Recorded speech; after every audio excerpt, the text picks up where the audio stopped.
Hi, it's Catriona Pollard here. I have Andrew Griffiths, who I have known for many years. It's been a We've few done years some, now. some great work together at some one point.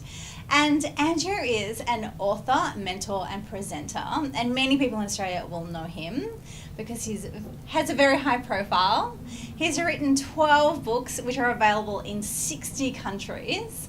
And he has given me some time today, which I'm so happy. Thank you so much. Oh, it's great to be here.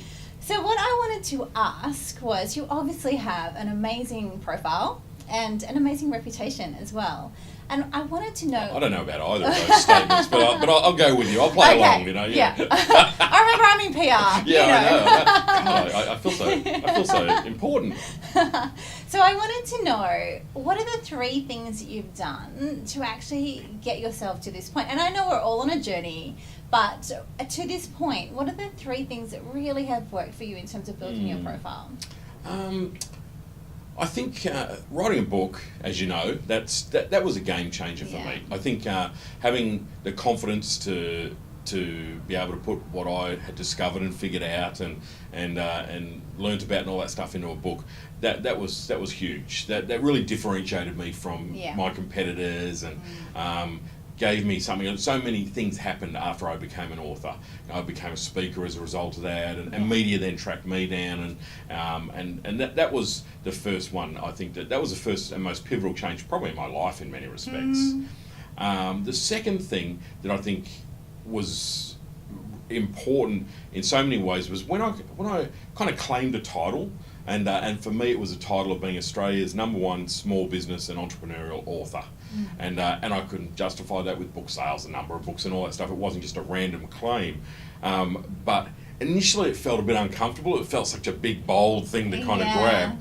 But it was really important because everyone could then kind of put me in a pigeonhole, which is fine because people to buy you need to know what you're selling. So by doing that and becoming Australia's #1 small business and entrepreneurial author, a couple of things changed. And one of the biggest things that changed for me was when I started then to get a lot of corporate clients coming to me, the big names of Optus and Telstra and CBS and Hewlett Packard even, and people like that, because they were looking for an authority in that space. So first thing, who's the most important person, or who's the most influential person in that space? Bang. And so even though I write for small business, all of my clients now are all big companies. Amazing. So that was a really thing. So I really encourage people, you've got to claim your space. And the third thing, which was a game changer for me, and certainly things that you and I have spoken about in the past, was the importance of going that extra mile in terms of your profile. So for instance, I think when I was working with you guys got me an interview on Sunrise. And so all of a sudden you just got to drop everything and be prepared to do it. Same in New Zealand on Good Morning New Zealand and other shows. But over the years I've worked with many newspapers, radio stations, TV, and I've always been the one who, if I got a call from someone, CBS for example, would say, "Oh, could you come and do some videos for us about something?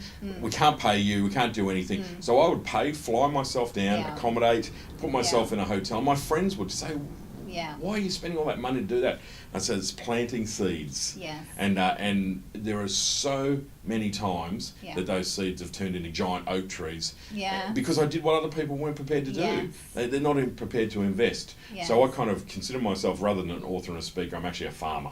And I'm planting all these seeds, and I have been for years. That's beautiful. And they keep coming back. I got a job with Inc. The only Australian columnist for Inc. out of America was a result of doing that kind of stuff. Amazing. And so many other opportunities, but I think that for me is also playing a part of a longer game. So write a book, claim a space, and sow seeds. Beautiful. And I also think too, with that, what you've done, it's a perfect example of taking action, which is what I talk about right throughout Unknown to Expert. You can't just expect for somebody to just knock on your door and go, "By the way, you're the expert now." You've got to actually get off the couch, get away from your computer, or do whatever you need to do, whatever it takes to make it happen, to take action. Absolutely. I think though too, often we struggle internally because we go, "Well, who am I?"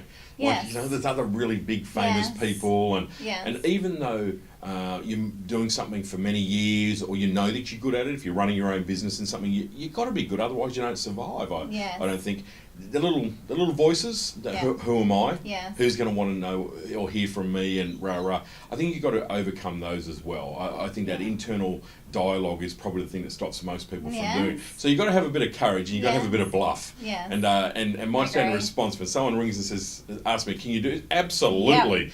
And then you hang up the phone and go, well, I'll ring Catriona. I've done it so many times. Like, I just said yes. I have my team go, you just say yes. You just say yes to everything, because I know that's how things change. You say yes, figure it out later. Absolutely. And it's something that I've learnt as well from the media point of view, working with people like yourself and doing my own media things, is you just got to be so accessible and accommodating with the media. They're all over the place. They'll change things at the drop of a hat. And many times I've flown to Sydney or Melbourne and they go, oh no, we're not doing it today. Yeah. And you kind of go, so I can have a dummy spit, or I can go, no problem. Let me know when you are. Also, they don't know that I've flown down especially for it or whatever. Yeah. But I think you know, like in speaking, one of my objectives is to be the easiest speaker to work with in the world. Yeah. You know, when it comes to media, I'm the same thing. I'm easy, go with the flow, and so that they keep inviting you back. Yeah. Because you're easy to work with. They know you're not a prima donna. They know you're not precious. All those little things that takes